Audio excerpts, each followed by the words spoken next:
आज जो हम फ्री कुंडली विश्लेषण में कुंडली लेके आए हैं, ये रिया तिवारी जी की है। आप इनकी डिटेल्स नोट कर लें। इनका जन्म तिथि है 1 सितंबर 1995।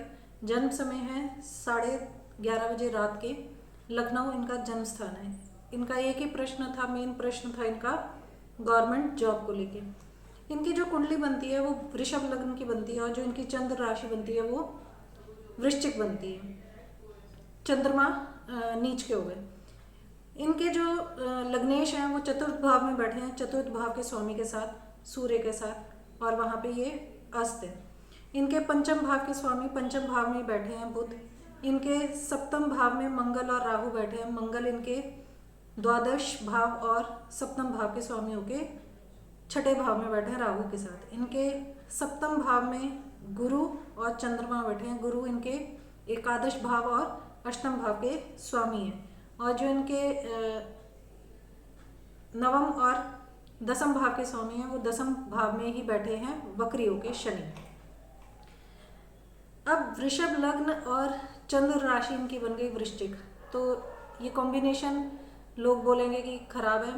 पर्सनली अगर देखा जाए तो ये मैं अगर देखूं तो मेरे को ये कॉम्बिनेशन सही लगता है, क्योंकि जो कमियां वृषभ लग्न में है, जैसे हम बोलते हैं कि हस्बैंड वाइफ जो है वो एक दूसरे को पूरा करते हैं, उसी तरीके से जब आपकी चंद्र राशि आपके ऑपोजिट लग्न की बन जाती है, यानी कि लग्न हम देखते हैं फर्स्ट हाउस से, और सप्तम भाव उसका ऑपोजिट होता है, और वहीं पे जाके आपका चंद्रमा बैठा है, तो यानी कि ऑपोजिट जो राशि है वो उसको उसमें जाके बैठा है। तो ये जो वृषभ लग्न के अंदर जो कमियां हैं वो वृश्चिक राशि होने के कारण उसको पूरी कर सकती हैं। जैसे वृषभ लग्न वाले जो हैं वो बहुत ज़्यादा काम के प्रति उनका ध्यान होता है, उनका अपने काम में बहुत लगे रहते हैं। ऐसे होते हैं वो कि काम के आगे उनको कुछ वर्क एल्कोहलिक जैसे बोलना चाहिए।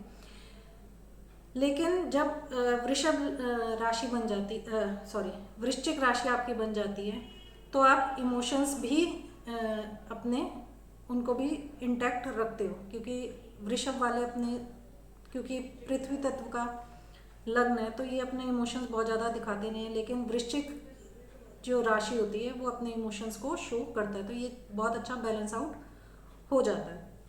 लेकिन वहाँ पे चंद्रमा नीच के हो रहे हैं, ये एक नेगेटिव पॉइंट है, क्योंकि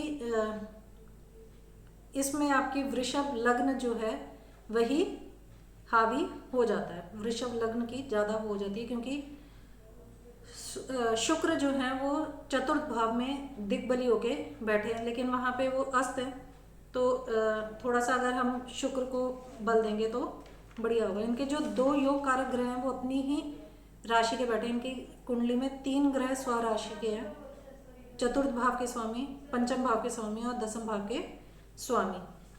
पंचम भाव से हम अपनी बुद्धिमत्ता देखते हैं, प्रसिद्धि देखते हैं, तो वहाँ पे पंचम भाव के स्वामी का बैठना ये अच्छा हो जाता है, उसमें ये इंक्रीज करते हैं उसको। दसम भाव में शनि वक्री होके बैठे हैं, तो शनि जब भी दशम भाव में बैठते हैं, ऐसे में व्यक्ति जो है उसको काम अधिक करना पड़ता है, और उसकी जो आय होती है वो उसके काम के अकॉर्डिंगली नहीं होती। धीरे धीरे इसके अंदर इंक्रीज होता है। वहाँ पे वो वक्री होके बैठे हैं, तो वैसे ही फल मिलने में थोड़ा सा टाइम लगेगा।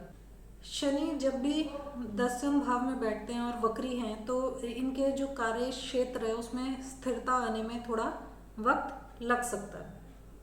और मैंने पहले ही बताया कि काम अधिक होता है और आय उसके हिसाब से नहीं होती, तो व्यक्ति को अपने अंदर एक इन्फीरियरिटी कॉम्प्लेक्स महसूस होता है, क्योंकि जब वो अपने पीयर ग्रुप को देखता है तो वो वहाँ पे वो अच्छा कर रहे होते हैं।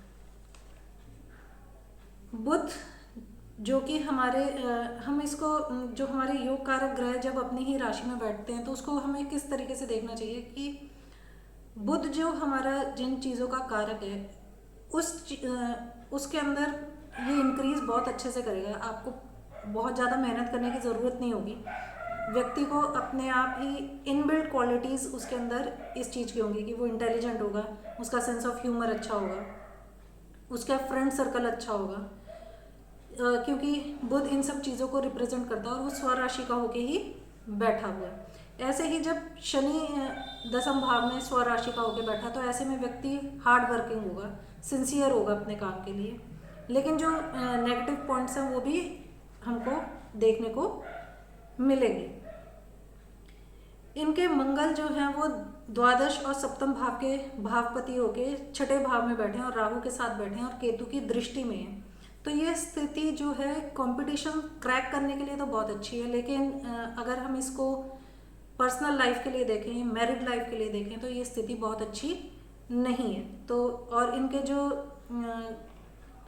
जो लेडीज़ के चार्ट के अंदर हम शादी के लिए और पति के लिए कारक देखते हैं, उसको गुरु को देखते हैं, तो गुरु भी यहाँ पे पीड़ित हो रहा है शनि के द्वारा, और वो अष्टम भाव का स्वामी होके सप्तम भाव में बैठा हुआ है। तो ये भी स्थिति बहुत अच्छी नहीं है, मैरिड लाइफ के लिए ये स्थिति अच्छी नहीं है। वहीं पे इनके चतुर्थ भाव में सूर्य की राशि है और सूर्य वहीं पे बैठे हैं। ये भी ग्रह स्थिति जो है घर के अंदर बहुत अच्छी नहीं रहती, लेकिन ये जो स्थिति है ये सारी की सारी इनके प्रोफेशनल लाइफ के लिए ये स्थिति बहुत अच्छी है। गुरु इनके अष्टम और एकादश भाव के भावपति होके सप्तम भाव में बैठे हैं और तृतीय भाव के स्वामी चंद्रमा के साथ बैठे हैं और गज केसरी योग बना रहे हैं। गज केसरी योग एक बहुत अच्छा राजयोग होता है, लेकिन यहाँ पे उसके जो फल है, जो राजयोग के फल हैं, वो हम बोल सकते हैं कि 40 to 45% ही मिलेंगे। क्यों? क्योंकि एक तो चंद्रमा नीच के हो गए और गुरु जो कि इस लग्न के लिए बहुत कारक नहीं है, चंद्रमा भी इस लग्न के लिए बहुत कारक नहीं है, तो ये बहुत अच्छे रिजल्ट नहीं देंगे, लेकिन व्यक्तित्व में बहुत अच्छे क्वालिटीज व्यक्ति को देंगे। व्यक्ति ऐसा व्यक्ति बहुत उदार दिल का होता है। सूर्य भी इनके चतुर्थ भाव के स्वामी होकर चतुर्थ भाव में बैठे, लग्नेश के साथ बैठे हैं और लग्नेश को अस्त कर रहे हैं और शनि की दृष्टि में है। तो ये सरकारी नौकरी मिलने में कुछ अवरोध पैदा करते हैं। एकदम से कई बच्चे होते हैं जिनका एक बारी उन्होंने अटेम्प्ट किया और उनका निकल गया, तो ये वाली जो स्थिति होती है इसमें इनको हो सकता है 2 से 3 बारी पेपर्स देने पड़े और उसके बाद ये कंपटीशन क्रैक कर लें। अभी जो इन्होंने पूछा था सरकारी नौकरी कब तक मिल सकती है, तो इनकी जो अभी दशा चल रही है वो बुध की दशा चल रही है, बुध में गुरु और शुक्र चल रहे हैं। ये जो स्थिति है इनकी 27/3/2023 तक है। तो ये पीरियड तो बहुत अच्छा है, क्योंकि गुरु जो है नवमांश में तुला राशि में बैठे हुए हैं और तुला राशि यहाँ पे इनके D1 के अंदर इनके छठे भाव की बनती है, तो यानी कि इनका छठा भाव जो है वो एक्टिव है। वहीं पे मंगल भी बैठे हैं और राहु भी बैठे हैं। ये दोनों ग्रह जो है कंपटीशन क्रैक कराने के लिए बहुत अच्छा होता है। ऐसे व्यक्ति जो होते हैं अपने प्रतिद्वंदियों को हराने में बहुत सक्षम होते हैं और किसी भी तरीके का जो कंपटीशन होता है उसको बहुत अच्छे से पूरी मेहनत से उसमें अपनी जी जान लगा देते हैं और उसमें इनको बेनिफिट मिलता है। शत्रुओं को मतलब कि एक तरीके से शत्रुहंता योग जिसको हम बोलते हैं, ये बहुत बढ़िया इनका शत्रुहंता योग बन रहा है। तो ये स्थिति इनकी अच्छी है और अभी पीरियड इनका चल भी रहा है। और शुक्र भी जो है इनके छठे भाव के स्वामी बनते हैं। बुध जो कि पंचम भाव के स्वामी है, पंचम भाव इनका एक्टिव है इस वक्त। तो पंचम भाव भी जो है कॉम्पिटिशन क्रैक करने के लिए, अपने बुद्धि के बल पे क्रैक करने के लिए बहुत अच्छा होता है। ओवरऑल इनकी जो कुंडली है वो बहुत अच्छी है। जो इनको उपाय करने चाहिए उसमें इनको दुर्गा माँ की पूजा ज़्यादा से ज़्यादा करनी चाहिए। अगर तो ये मैरिड है तो ये डायमंड पहन सकती हैं या जरकन पहन ले, बढ़िया रहेगा। नहीं तो ये पन्ना भी पहन सकते हैं, पन्ना भी इनको सूट करेगा। और मैं शनि का रत्न पहनने के लिए बहुत ज़्यादा नहीं वो बोलती, क्योंकि बहुत आसानी से नहीं लोगों को सूट करता है। और शनि सूर्य के दृष्टि में भी है, तो शनि का रहते ये या तो शुक्र का रत्न पहन सकते हैं या बुध का रत्न पहन सकते हैं, पन्ना या डायमंड ये वियर कर सकती हैं। और अगर ये नहीं वियर करना चाहते तो माता दुर्गा की पूजा और गणेश जी की पूजा ज़्यादा से ज़्यादा करें। ओवरऑल इनकी कुंडली पैसे के मामले से अच्छी है, लेकिन आजकल जो ज़्यादातर कुंडलियों में देखने में मिलता है, लोग रिलेशंस को लेके ज़्यादा परेशान हैं। फाइनेंशियली तो धीरे धीरे व्यक्ति स्टेबल हो ही जाता है, लेकिन रिलेशंस को लेके आजकल ज़्यादातर लोगों के देखा जाए तो 7th हाउस या 4th हाउस बहुत ज़्यादा पीड़ित मिलता है आजकल।